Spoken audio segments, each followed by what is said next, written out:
അങ്ങനെ പവിത്രമായി കടക്കേണ്ട ഒരു ഇബാദത്താണ് മുഅ്മിനെ നമ്മൾ ചെയ്തു വെക്കുന്ന ആഭാസങ്ങളെ കൊണ്ട് മലിനമായി കൊണ്ടിരിക്കുന്നത്.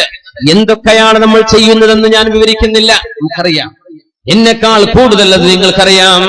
അതുകൊണ്ട് അനിവാര്യമായും മാറ്റം വരുത്തേണ്ടവരാണ് നമ്മൾ. ഈ ഒരു സദസ്സിൽ വന്നിരുന്നതിന്റെ ശേഷം നമ്മുടെ വീടിലോ അയൽപക്കത്തിലോ നടക്കുന്ന ഒരു കല്യാണങ്ങളിൽ നമുക്ക് ഇടപെടാൻ കഴിയുകയും അവരെ നന്മയിലേക്ക് കൊണ്ടുവരാൻ കഴിയുകയും ചെയ്യുകയാണെങ്കിൽ ഇൻഷാ അല്ലാഹ് ഇങ്ങോട്ട് മഴ കൊണ്ട് വന്ന് നിങ്ങൾക്ക് മുതലായി ഇവിടെ ഒരു ഇടുന്നതും ചൂടുകൊണ്ടതും വിങ്ങിയതും നിങ്ങൾക്ക് രക്ഷയായി അള്ളാഹു ഈ മജ്‌ലിസ് സ്വീകരിച്ചു എന്ന് കരുതാം. അതല്ല, നമ്മൾ കേട്ടു അങ്ങ് വിട്ടു, ഒരു കാര്യമില്ല. മാറ്റങ്ങൾ വരണം. അലി റളിയല്ലാഹു അൻഹുവിന് നബി തങ്ങൾ കല്യാണം കഴിച്ചു കൊടുക്കുന്നതിന്റെ മുമ്പാണ് അലി തങ്ങളുടെ വീട്ടിലേക്ക് റസൂലുള്ളാഹി സ്വല്ലല്ലാഹു അലൈഹി വസല്ലം തങ്ങൾ കടന്നു വരികയും സ്റ്റെപ്പിൽ കാല് വെക്കുകയും ചെയ്ത് വീടിനകത്തേക്ക് കടക്കാതെ നബി തങ്ങൾ തിരിച്ചു പോകുന്നു. അലി റളിയല്ലാഹു അൻഹു ഓടി വന്ന് ചോദിക്കുന്നു, ബിഅബീ അൻത വ ഉമ്മീ യാ റസൂലല്ലാഹ്, ഹബീബായ നബിയെ, എന്റെ മാതാപിതാക്കളെക്കാളും അങ്ങയെ ഞാൻ സ്നേഹിക്കുന്ന നബിയെ പറഞ്ഞു തരണം, എന്തേ അങ്ങന്റെ വീട്ടിലേക്ക് കയറാതെ പോകുന്നത്? അല്ലാഹുവിന്റെ ഹബീബിനോട് ചോദിച്ചു.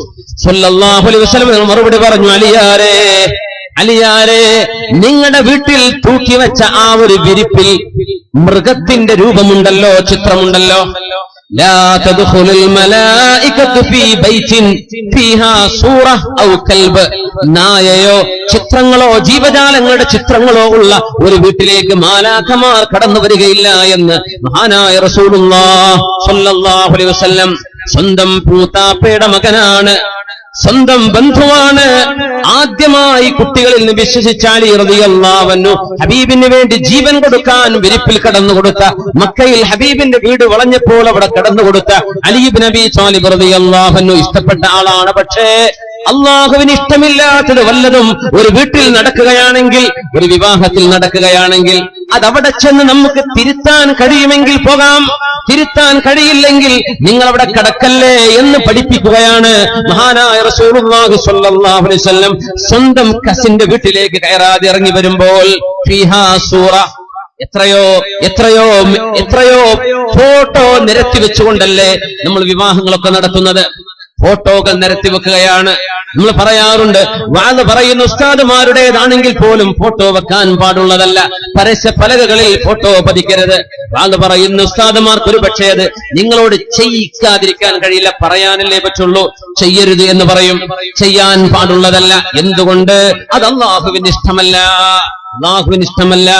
മുത്തനബി തങ്ങൾക്ക് ഇഷ്ടമായിരുന്നില്ല. അങ്ങനെ ഒരു ചിത്രമുള്ള വീട്ടിലേക്ക്, സ്വന്തം ബന്ധുവിന്റെ വീട്ടിലേക്ക് കയറാതെ ഇറങ്ങി വന്ന ഹബീബായ സ്വല്ലല്ലാഹു അലൈഹി വസല്ലം നമ്മുടെ നാടുകളിൽ നടക്കുന്ന ഏതെങ്കിലും ഒരു വിവാഹത്തിന്റെ പന്തലിൽ മുത്തനബി എങ്ങാനും വരുമായിരുന്നുവെങ്കിൽ ഹബീബ് അവിടേക്ക് ചവിട്ടുമോ എന്ന് ആലോചിച്ചു നോക്കണം. അല്ലാഹുവിന്റെ ഹബീബ് ഇഷ്ടമുള്ളതാണോ നമ്മളവിടെ ചെയ്തു കൂട്ടുന്നത്?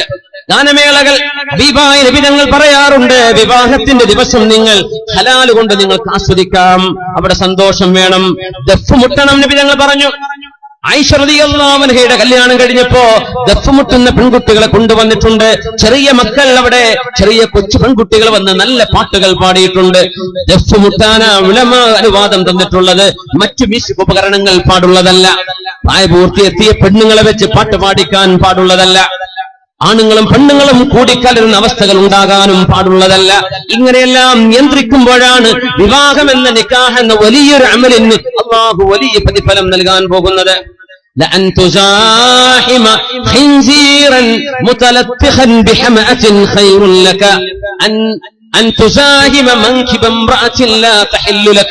മുത്ത് റസൂലുള്ളാഹി സ്വല്ലല്ലാഹു അലൈഹി വസല്ലം പറയാണ്, വിവാഹം നടക്കുന്ന ദിവസങ്ങളിൽ, അതിന്റെ തലേരാവുകളിൽ ആണുങ്ങളും പെണ്ണുങ്ങളും യഥേഷ്ടം അന്യോന്യം കൈകൊടുത്ത് ഇടപഴകി തൊട്ടുരുമ്മി ചാരിയിട്ടും അല്ലാതെയും ചിരിച്ചും കളിച്ചും മഹ്റമുകളില്ലാത്ത ആളുകൾക്ക് പരസ്പരം കാണലോ സലാം പറയാൻ പോലും പാടില്ല എന്ന് പറഞ്ഞ ഒരു ശരീഅത്തിന്റെ ആളുകളാണ് നമ്മൾ. മഹ്റമല്ലാത്ത ആളുകളെ, സ്വന്തം മൂത്താപ്പയുടെ മകൾക്ക് നിനക്ക് സലാം പറയാൻ പാടുണ്ടോ? ഇല്ലെന്നല്ലേ നമ്മുടെ മസല. അത് പറഞ്ഞാരെങ്കിലും കേൾക്കുന്നുണ്ടോ? ഇപ്പോ സ്വന്തം അമ്മാവന്റെ മക്കളാവാം, സ്വന്തം മൂത്താമ്മയുടെ മക്കളാവാം, എളാപ്പ മൂത്താപ്പമാരുടെ മക്കളാവാം, അന്യരായ സ്ത്രീ പുരുഷന്മാരാണ് പ്രായപൂർത്തി എത്തിക്കഴിഞ്ഞാൽ അവരൊക്കെ. സലാം പറഞ്ഞ് കൈ കൊടുക്കുന്നവർ വരെ കാണാം, ഹറാമാണ്.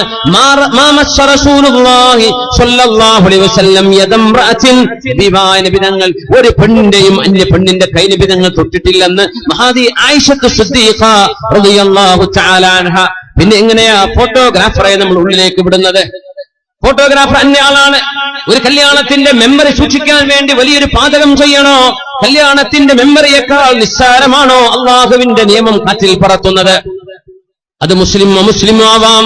പെണ്ണുങ്ങൾക്കിടയിലൂടെ ഒരു പുതിയ പെണ്ണിനെ ഇരുത്തിയിട്ടും കടത്തിയിട്ടും നടത്തിയിട്ടും ഓടിച്ചിട്ടും പല രീതിയിൽ വിവാഹത്തിനുമായി ബന്ധപ്പെട്ട് വീഡിയോകൾ എടുത്തുകൊണ്ട് അന്യ പുരുഷന്മാരെ വീടുകളുടെ ഉള്ളിലേക്ക് കടത്തിവിടാൻ ലൈസൻസ് കൊടുക്കുന്ന വീട്ടുകാർ ആലോചിക്കണമേ. കടുത്ത പാതകമാണ് നമ്മൾ ആ ചെയ്തുകൊണ്ടിരിക്കുന്നത്. അതുകൊണ്ടൊന്നും അള്ളാഹുവിന്റെ സഹായം അവിടേക്ക് വരികയില്ല. അല്ലാഹു സുബ്ഹാനഹു വ തആല അന അഹദുശ് ശരീകൈനി മാ ലം യഖൂനാ.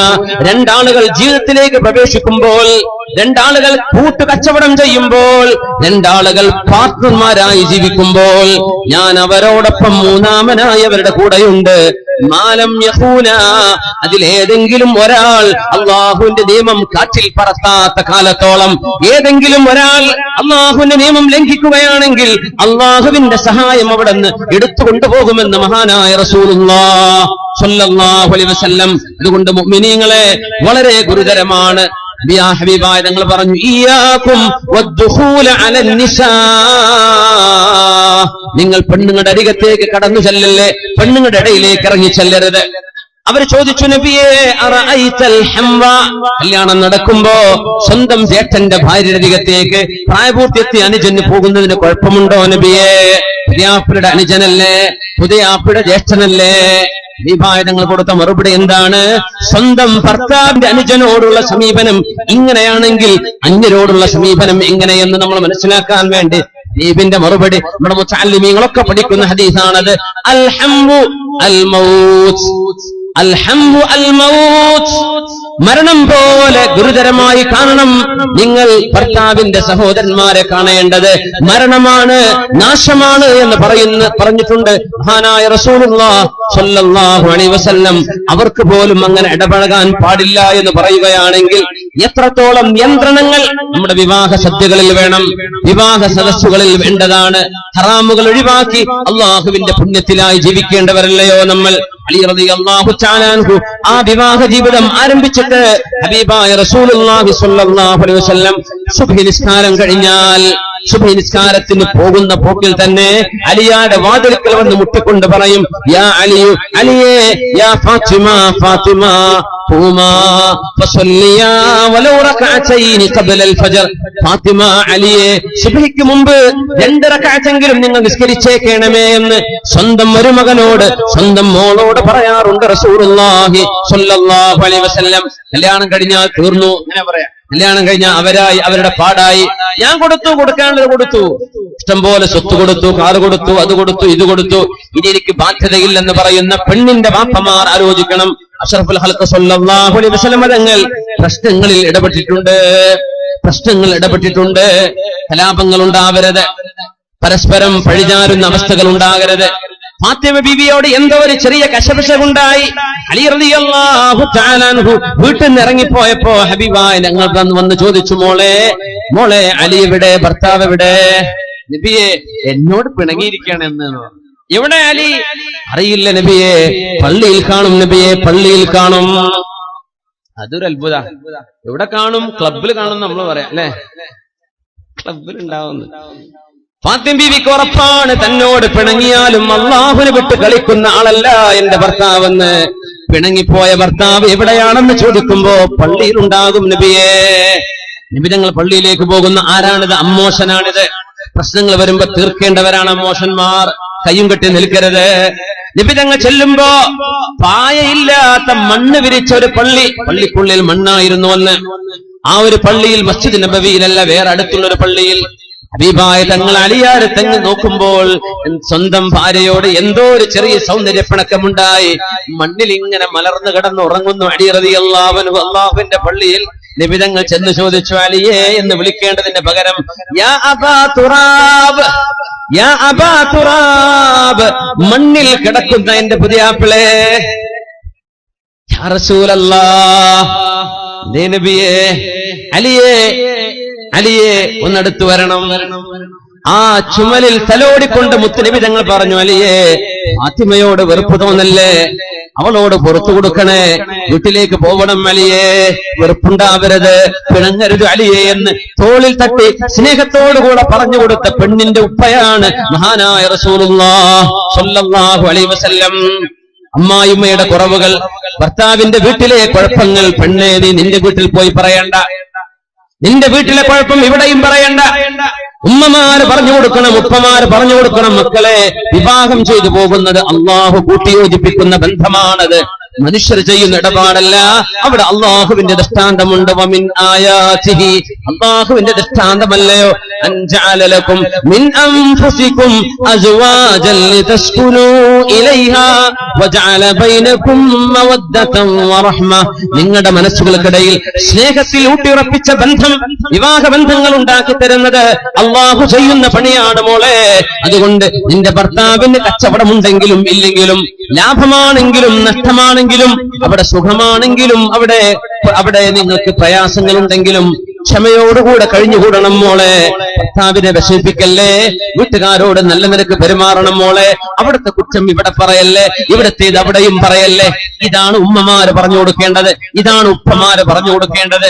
ഇന്ന് മറിച്ച എന്തെങ്കിലും ഉണ്ടെങ്കിൽ മോളെ, അപ്പ നമ്പർ ഉണ്ടല്ലോ, ഉമ്മ നമ്പർ ഉണ്ടല്ലോ, ഒന്ന് വിളിച്ചാൽ മതി, ഉമ്മ അപ്പൊ ഓട്ടോസ് എടുത്ത് വരാം. ഇങ്ങനെ പഠിപ്പിക്കല്ലേ, ഇത് തർബിയത്തല്ല, ഇത് തർബിയത്തല്ല. മക്കളെ പഠിപ്പിക്കേണ്ടതും വളർത്തേണ്ടതും ഇങ്ങനെയല്ല. ഇത് മക്കൾക്ക് തോന്നിവാസം പഠിപ്പിക്കലാണ്. ഈ മക്കൾക്ക് സ്വന്തം ഭർത്താവിനോടുള്ള ബഹുമാനം നഷ്ടപ്പെടാൻ കാരണമാണ്. ഹബീബായ നബി തങ്ങളല്ലേ പറഞ്ഞിട്ടുള്ളത്, സ്വഹീഹായ ഹദീസ്, മഹാനായ ഇമാം നസാഇ റളിയല്ലാഹു അൻഹു ഉദ്ധരിക്കുന്ന ഹദീസ്, ലൗ തഅലമുൽ മർഅതു ഹഖ്ഖ സിവാജ്, ഒരു ഭർത്താവിനോടുള്ള ബാധ്യത ഒരു പെണ്ണിന് മനസ്സിലാക്കാൻ കഴിയുമായിരുന്നുവെങ്കിൽ, ലം തഖഉദ് മാ ഹദറ ഗദാഉഹു വഅശാഉ ഹത്താ യഫറഗ മിൻഹു, ഭർത്താവ് ഉച്ചഭക്ഷണം കഴിക്കുകയോ രാത്രി ഭക്ഷണം കഴിക്കുകയോ ചെയ്യുമ്പോൾ ഭർത്താവ് ഭക്ഷണം കഴിച്ച് എഴുന്നേൽക്കുന്നവരെ ആ പെണ്ണിന് ഇരിക്കാൻ കഴിയുകയില്ല എന്ന് മഹാനായ റസൂലുള്ളാഹി സ്വല്ലല്ലാഹു അലൈഹി വസല്ലം. ഒരു പെണ്ണ് സ്വന്തം ഭർത്താവിന് അല്ലാഹു നൽകുന്ന മഹത്വം, ഭർത്താവിന് ഇങ്ങോട്ടും കടപ്പാടുകളുണ്ട്, പെണ്ണിനോട് ഉത്തരവാദിത്തങ്ങളുണ്ട്, അങ്ങോട്ടും ഇങ്ങോട്ടുമുണ്ട്. എന്നാൽ ഭർത്താവിന്റേത് കൂടുതൽ. എന്തുകൊണ്ട്? അവളെ സംരക്ഷിക്കേണ്ടത് ഇവനാണ്, അവൾക്ക് ഭക്ഷണം കൊടുക്കേണ്ടത് ഇവനാണ്, അവൾക്ക് മടകൊള്ളാതെ താമസിപ്പിക്കേണ്ടത് ഇവന്റെ ബാധ്യതയാണ്. ആ ബാധ്യതയും മഹത്വം ഒരു പെണ്ണറിയുകയാണെങ്കിൽ ഭർത്താവ് ഭക്ഷണം കഴിച്ച് തീരുന്നവരെ ഇരിക്കാതെ എഴുന്നേറ്റ് നിൽക്കുമായിരുന്നു എന്ന് മഹാനായ റസൂലുള്ളാഹി സ്വല്ലല്ലാഹു അലൈഹി വസല്ലം വിഭായതങ്ങൾ പറഞ്ഞ ഹദീസ് ഒന്നുകൂടെ ഓർക്കണേ. ലൗ അന്ന മിൻ ഖദമിഹി ഇലാ മഫറഖ് റഅസിഹി ഖർഹത്തുൻ തംബദിസു ബിൽ ഖൈഹി വസ്സദീദ്, ഭർത്താവിന്റെ തലയിൽ നിന്ന് കാല് വരെ അഴുകിയ മുറിവുണ്ടാവുകയും ആ മുറിവിൽ നിന്ന് ഒലിച്ചു നീങ്ങുന്ന ചീഞ്ചലം പോലും തന്റെ നാവ് കൊണ്ട് വൃത്തിയാക്കെടുത്താൽ പോലും, സ്വന്തം നാവ് കൊണ്ട് ഭർത്താവിന്റെ ശരീരം വൃത്തിയാക്കി കൊടുത്താൽ പോലും ആ ഭർത്താവിനോടുള്ള ബാധ്യത വീടുന്നില്ല എന്ന് മഹാനായ റസൂലുള്ളാഹി സ്വല്ലല്ലാഹു അലൈഹി വസല്ലം തങ്ങൾ പറഞ്ഞത് ഇമാം അഹ്മദ് റളിയല്ലാഹു അൻഹു, ഇമാമുന നസാഇ റളിയല്ലാഹു അൻഹു ഉദ്ധരിച്ച സ്വഹീഹിൽ വന്ന സ്വഹീഹായ ഹദീസുകളാണിത്. അതുകൊണ്ട് ആ ഒരു കടപ്പാട്, ഭർത്താവിനോടുള്ള ബാധ്യത പെണ്ണിന്റെ ഉമ്മമാർ മനസ്സിലാക്കി കൊടുക്കണം. ഭർത്താവിനെ സംബന്ധിച്ചിടത്തോളം പെണ്ണുകാർ അവരെ നിറങ്ങേണ്ടവരല്ല, പെണ്ണിന്റെ വീട്ടുകാരെ നിസ്സാരമായി കാണേണ്ടവരല്ല, പെണ്ണിന്റെ വീട്ടുകാരെ അപമര്യാദയായി പെരുമാറേണ്ടവനല്ല. ഇവൻ പുതിയാപ്പിളയായത് ലോകത്ത് വല്ല സംഭവമൊന്നുമല്ല. ആണുങ്ങളെല്ലാം കല്യാണം കഴിക്കുന്നവരാണ്, കല്യാണം കഴിക്കുന്ന ആദ്യകാലം പുതിയാപ്പിള എന്ന് തന്നെ പറയാ. അതിന്റെ പേരിൽ അഹങ്കാരം നടിക്കുകയും ഈ വീട്ടുകാരൊക്കെ എനിക്ക് എന്തോ ഒരു ബഹുമാനം തരണം, എനിക്ക് എന്തൊക്കെയോ വേണം, ഞാൻ എന്തൊക്കെയോ അർഹിക്കുന്നു എന്ന ഭാവേന സ്വന്തം ഭാര്യ വീട്ടുകാരോട് അപമര്യാദയായി പെരുമാറാൻ പാടില്ല. ഹബീബായ നബി തങ്ങൾ പഠിപ്പിച്ച ഒരൊറ്റ സംഭവം കൂടെ പറയട്ടെ. അലി റളിയല്ലാഹു അൻഹുവിന്റെ പ്രിയപ്പെട്ട ഉമ്മ ഫാത്തിമ ബിൻതു അസദ് റളിയല്ലാഹു അൻഹ ലോകത്തോട് വിട പറഞ്ഞപ്പോ ഫാത്തിമ റളിയല്ലാഹു അൻഹയുടെ അമ്മായിയുമ്മയുടെ പേര് അലി തങ്ങളുടെ ഉമ്മയുടെ പേര് ഫാത്തിമ തന്നെയാണ്. അത് ഫാത്തിമ ബിൻതു അസദ്, ഇത് ഫാത്തിമ ബിൻതു മുഹമ്മദ് സല്ലല്ലാഹു അലൈഹി വസല്ലം. രണ്ടുപേരും ഫാത്തിമമാരായിരുന്നു. അലി തങ്ങളുടെ പ്രിയപ്പെട്ട ഉമ്മ വഫാത്തായപ്പോഴാ അല്ലാഹുവിന്റെ ഹബീബ് അവിടുത്തെ മേൽത്തട്ടം കൊണ്ടുവന്നത്. ഫാത്തിമ റളിയല്ലാഹു അൻഹ നബിയുടെ മോളല്ല, അലി തങ്ങളുടെ ഉമ്മ ഫാത്തിമ ബിൻതു അസദ് റളിയല്ലാഹു അൻഹ അവരെ പുലപ്പിച്ചു. ജനാസ കർമ്മങ്ങൾക്ക് മുഴുവനും ഹബീബ് നേതൃത്വം കൊടുത്തു. എന്താണ് ബന്ധം? എന്റെ മോളിന്റെ ഭർത്താവിന്റെ ഉമ്മയല്ലയോ ഇത്? കടപ്പാട് പറയുകയാണ്. ഭാര്യ ഭർത്തൃ ബന്ധത്തിന്റെ മഹത്വം പറയുകയാണ്. എന്നിട്ട് ആ പ്രിയപ്പെട്ട ഉമ്മയെ ഖബറിലേക്ക് വെച്ചുകൊടുത്തത് ഹബീബല്ലയോ സല്ലല്ലാഹു അലൈഹി വസല്ലം. ആ ഖബറിലേക്ക് ഇറങ്ങുകയും ഖബറിൽ കടന്നുകൊണ്ട് ഹബീബ് ദുആ ചെയ്തു കൊടുത്തു, റബ്ബേ ഇതെന്റെ ഉമ്മയാണ്, അല്ലാഹുവേ എന്റെ ഉമ്മക്ക് തുല്യമായ ഉമ്മയാണ്, മഹദിയാണ്. അതുകൊണ്ട് അല്ലാഹുമ്മ ഗ്ഫിർ ലി ഫാത്തിമ ബിൻതു അസദ്, അല്ലാഹുവേ ഫാത്തിമ ബിൻതു അസദിന് നീ പുറത്തു കൊടുക്കണമേ. എങ്ങനെയാണ് ഇവരത് ചെയ്യാൻ കാരണം? എന്താണ് കാരണമെന്ന് ഉലമാ പറയുന്നത്? കാരണം അത് ഉമ്മു സുഹരിഹി, സ്വന്തം മോളുടെ ഭർത്താവിന്റെ ഉമ്മയാണത്. സ്വന്തം മോളിന്റെ ഭർത്താവിന്റെ ഉമ്മയാണത്. സ്വന്തം ഭാര്യയുടെ ഉമ്മയോ വാപ്പയോ, ഭർത്താവിന്റെ ഉമ്മയോ വാപ്പയോ സ്വന്തം മാതാപിതാക്കളെ കാണുന്ന പോലെ കാണണമെന്നും ആ സ്നേഹബന്ധം നിലനിർത്തണമെന്നും ഹബീബായ റസൂലുള്ളാഹി സ്വല്ലല്ലാഹു അലൈഹി വസല്ലം തങ്ങൾ നമുക്ക് മാതൃക പറഞ്ഞു തരികയാണ്. അല്ലാഹുവേ നമ്മുടെ ജീവിതങ്ങളിൽ, കുടുംബ ജീവിതങ്ങളിൽ സന്തോഷം നൽകണേ തമ്പുരാനെ.